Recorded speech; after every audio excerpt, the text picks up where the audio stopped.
ഞാൻ ഈ വേദിയിലിരുന്നപ്പോൾ ഈ സദസ്സിലേക്ക് നോക്കി. എന്തൊരു ക്രീമായിട്ടുള്ള കുട്ടികളാണ് ഇവിടെ എല്ലാവരും വന്നു ചേർന്നിരിക്കുന്നത്.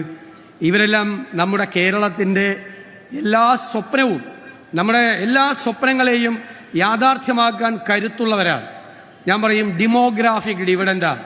നമ്മുടെ ജനസംഖ്യയുടെ ഏറ്റവും വലിയ ഡിവിഡൻഡായി മാറേണ്ട, ഈ സ്റ്റേറ്റിൻ്റെ ക്രീമായി മാറേണ്ട കുട്ടികളാണ്. ഞങ്ങളുടെ എല്ലാവരുടെയും ആഗ്രഹം നിങ്ങൾ എല്ലാവരും കാനഡയിലേക്കോ ജർമ്മനിയിലേക്കോ ബ്രിട്ടനിലേക്കോ ഒന്നും പോകാതെ കേരളത്തിൽ തന്നെ ഭൂരിഭാഗം പേരും ഇവിടെ ഉണ്ടാകണമെന്നാണ്. ഈ വേദിയിലിരിക്കുന്ന ഞങ്ങളെല്ലാവരും അതിന് ഉത്തരവാദികളാണ്. നിങ്ങൾ പോകുന്നതിന്, നിങ്ങളെ പോകാതെ ഈ കേരളത്തിൽ നിർത്തിയാൽ നമ്മുടെ ഈ സംസ്ഥാനത്തെ എവിടെയെല്ലാം നമുക്ക് കൊണ്ടുചെന്ന് എത്തിക്കാൻ കഴിയും എന്നത് യാതൊരു സംശയവുമുള്ള ഒരു കാര്യമല്ല. ഞാൻ എപ്പോഴും ഭയപ്പെടുന്നത് കുട്ടികളെല്ലാം നമ്മുടെ കേരളത്തിൽ നിന്ന് പോയി കേരളം ഒരു വൃദ്ധസദനമായി മാറുമോ എന്നുള്ള പേടിയാണ്. ഒരിക്കലും ഉണ്ടാകരുത്.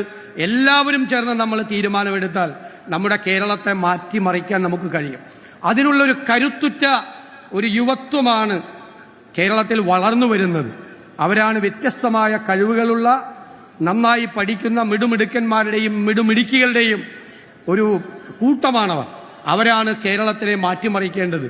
നമ്മുടെ സ്വപ്നങ്ങളെ യാഥാർത്ഥ്യമാക്കേണ്ടത് നിങ്ങളാണ് എന്ന് ഞാൻ വിനയപൂർവ്വം ഈ അവസരത്തിൽ സൂചിപ്പിക്കുന്നു.